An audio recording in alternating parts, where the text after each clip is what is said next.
Welcome मित्रों, आप सभी का बहुत बहुत स्वागत है। तो बिना वक्त गवाए हम चलते हैं अपने वीडियो की तरफ। हमारे पास ये डेमो है। डेमो आप सभी को दिखाने के लिए आधार कार्ड का जो यूआईडीआई का तरफ से जो जारी फॉर्मेट है, इस फॉर्मेट के माध्यम से हम क्या क्या कर सकते हैं, चलिए इस वीडियो में जानें। और इसके साथ आपको पहले दिखाते हैं कि इसका जो हमने फॉर्मेट जो प्रिंट कर रखा है और फिलअप कर रखा है, वो यहाँ पर नाम करेक्शन के लिए फिलअप कर रखा है। तो स्टेप बाय स्टेप करके आप सभी को बताएंगे, तो वीडियो को शुरू से लेकर अंत तक जरूर देखना। तो चलिए शुरुआत करते हैं। तो सबसे पहले इसको नया आधार कार्ड बनाने के लिए भी हम यूज़ करते हैं।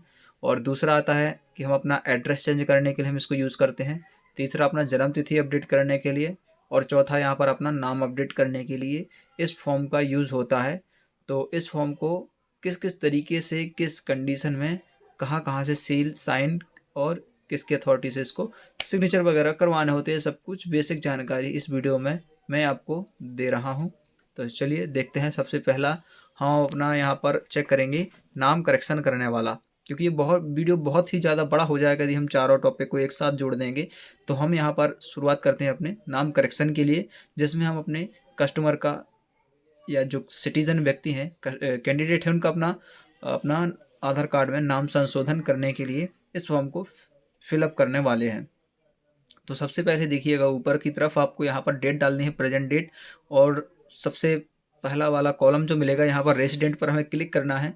और उसके बाद हमें अपडेट पर टिक करना है, जहाँ पर आप देख पा रहे होंगे। उसके बाद आते हैं आधार कार्ड नंबर। तो यहाँ पर आप लोगों को अपना आधार कार्ड नंबर फिलअप कर देना है। आधार कार्ड नंबर को थोड़ा साफ और साफ सुथरे अक्षरों में लिखना है, बड़े बड़े अक्षरों में, ताकि कोई भी कंप्यूटर या कोई भी मशीन आसानी से इसको पढ़ सके और समझ सके, वो डिटेक्ट कर सके कि आखिरकार ये लिखा क्या हुआ है। क्योंकि जब होता ये है कि ये वाले फॉर्म जो होते हैं बहुत सारे बल्क में जाते हैं अपडेट के लिए। तो कई बार यदि जो राइटिंग होती है उस वजह से वो यदि समझ नहीं पाता है मशीन या फिर कोई इंसान, तो वो इस चीज़ से इसको रिजेक्ट कर देते हैं और आप अपना टाइम और पैसा दोनों ज़ाया करते हैं। तो इससे बचने के लिए आपको इसको बहुत ही साफ़ सुथरे और बड़े बड़े कॉलम बाय कॉलम में एक अक्षर ही लिखना है, एक कॉलम में एक अक्षर। कई लोग होते हैं कि इसको गलत तरीके से लिख देते हैं, हाफ तक आ पाता है और बाकी का गैप छूटा रह जाता है।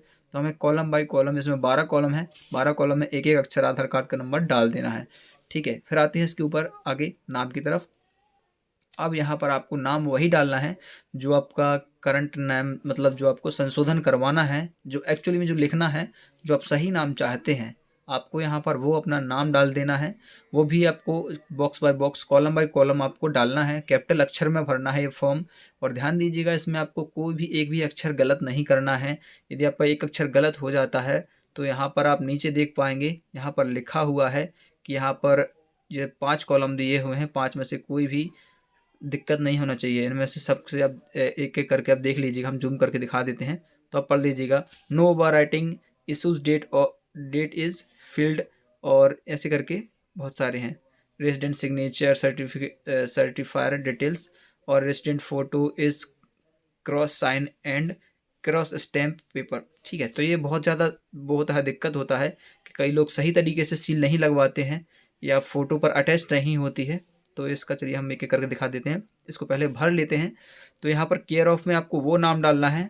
आप यहाँ तक समझ चुके होंगे कि आपको नाम वही डालना है जो आप प्रिंट करवाना चाहते हैं अपने आधार कार्ड के ऊपर। तो आपको सही नाम और बॉक्स बाय बॉक्स डाल देना है जो आपका सही नाम है। ठीक है, और इसके बाद है केयर ऑफ़ पर। केयर ऑफ़ में आपका जो पिताजी का या मदर का या फिर वाइफ ऑफ हो या हस्बैंड, जो भी, ठीक है, आपको वहाँ पर वही डाले रहने देना है जो आधार कार्ड में डला हुआ है। एक टाइम पर आप कोशिश कीजिएगा कि एक ही चीज़ अपडेट करवाएं। जैसे हम नाम संशोधन करवा रहे हैं तो कई बार लोग करते हैं कि उनके आधार कार्ड में पिताजी का नाम या पति के नाम में जाति नहीं डली है, यानी कि कास्ट नहीं डली हुई है, तो इस वाले फॉर्म में वो लोग गलती कर देते हैं, कास्ट डाल देते हैं, जिस वजह से एक form most of the reject हो जाता है। सबसे ज़्यादा मिस्टेक यहीं होती है। फिर उसके बाद आते हैं जो भी हमारा as per to Aadhaar card, यानी आधार कार्ड में जिस तरीके से एड्रेस डला हुआ है, हमको यहाँ पर वैसे ही सेम एड्रेस डाल देना है। स्ट्रीट, रोड, लाइन यदि है तो वो डाल दीजिए, लैंडमार्क भरा है तो वो डाल दीजिए, एरिया, लोकेलिटी जो भी आपका है वो डाल दीजिएगा। और लैंडमार्क आप डाल सकते हैं, ये आपका होता है निजी, आपको इसको डाल सकते हैं। तो यहाँ पर विलेज और पोस्ट ऑफिस और डिस्ट्रिक्ट यहाँ पर डाल देते हैं और आपका स्टेट डाल देंगे। जिस तरीके से आप देख पा रहे हैं यहाँ पर एक एक अक्षर बिल्कुल साफ साफ स्पष्ट दिख रहा है, यदि कोई कंप्यूटर भी पढ़ेगा इसको तो वो आसानी से समझ जाएगा कौन सा वर्ड क्या है। ठीक है, उसके बाद आते हैं यहाँ पर पिन कोड पर हमें अपना सही जो अपना आधार कार्ड में पिन कोड डला हुआ है वही पिन कोड डालना है, और आधार कार्ड में जो जन्म तिथि है हमें वही जन्म तिथि डालनी है। ऐसा नहीं कि आपका बीच के बीच मन किया कि हमें ये वाली जन्म तिथि नहीं चाहिए, हमें दूसरा जन्म तिथि चाहिए, तो एक चीज़ में कोशिश करके इस फॉर्म से एक ही चीज़ को सुधरवाएं, ना कि दो चीज़ें ना सुधरवाएं। बाकी आपको सब सेम सेम रखनी है। और यहाँ पर आप जो देख पा रहे हैं जन्म तिथि के बगल में यानी फ़ोटो के बगल में यहाँ पर आपको बॉक्स मिलता है, यहाँ पर आपके सिग्नेचर होंगे। ध्यान दीजिएगा इस बॉक्स को कहीं टच नहीं होना चाहिए आपका सिग्नेचर, इस बॉक्स के अंदर ही होना चाहिए सिग्नेचर। और बगल में आपकी ये फ़ोटो आ जाएगी, तो यहाँ पर आपको फ़ोटो चिपका लेनी है। और यहाँ पर जिससे भी आप साइन करवाएंगे तो उसके लिए जैसे नाम के लिए हम अपने यदि आप बच्चे हैं अपने स्कूल में पढ़ते हैं तो आप अपने स्कूल के प्रिंसिपल से यहाँ पर सील लगवा सकते हैं विथ फ़ोटो अटेस्टेड। आधी फ़ोटो पर रहेंगे, आधे फ़ोटो के बाहर, और यहाँ पर उनसे साइन करवा लेंगे, क्रॉस साइन भी। और उसके बाद जो भी रजिस्टर्ड अधिकारी होते हैं आप उनसे करवा सकते हैं। और ध्यान दीजिएगा इसमें पार्षद का जो वार्ड मेंबर होते हैं उनका नहीं लगेगा। यदि आप नाम बदलवा रहे हैं तो उसमें आप प्रधान का, मुखिया का, प्रधान मुखिया होते हैं, और सेक्रेटरी होते हैं सचिव, उनका भी सील साइन करवा सकते हैं। और रोजगार सहायक का नहीं होता है, ध्यान दीजिएगा, उसका मत करवा दीजिएगा, नहीं तो दिक्कत हो जाएगा आपको। ये बेसिक जो होते हैं कॉमन ये सभी को मिल जाते हैं आसानी से, इसीलिए हमने ये इनके साइन बता दिए हैं। बाकी और भी होते हैं। तो ग्रुप ए के अधिकारी जो यहाँ पर बहुत सारे कॉलम मिल जाएंगे आपको।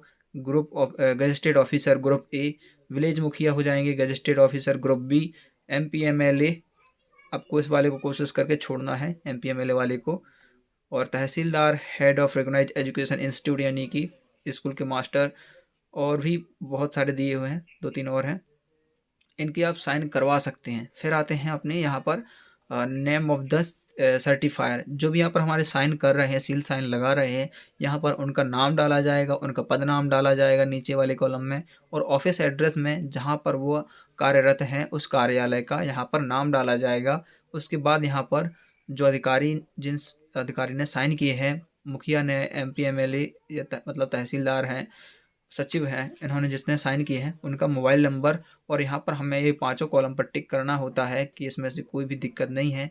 Check list for certifier. ठीक है, तो ये सर्टिफायर सेलेक्ट कर देगा। कोशिश कीजिए आप ही खुद डाल दीजिए, सर्टिफायर को इतना आइडिया नहीं होता है कि वो बार बार दिन भर इसका ही काम नहीं होता है कि वो यही काम करता रहे, तो आप अपने हिसाब से इसको भर लीजिएगा।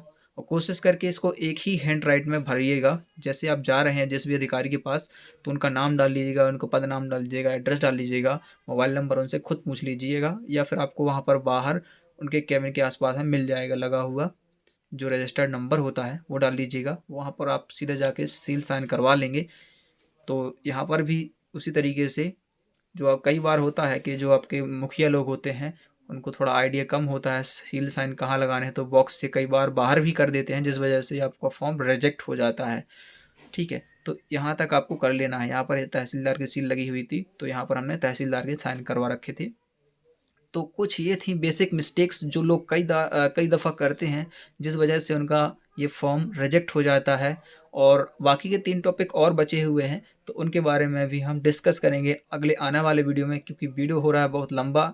तो चलिए पार्ट 2 भी आप यदि देखना चाहते हैं तो चैनल को सब्सक्राइब कर दें, और तभी आप देख पाएंगे। यदि आप सर्च करके देख सकते हैं तो ठीक है, आप इसको सब्सक्राइब कर लीजिएगा, आपको और भी वीडियोस मिलेंगे इन्फॉर्मेशन वाली। तो मैं मिलता हूं, तब तक के लिए बाय बाय, धन्यवाद।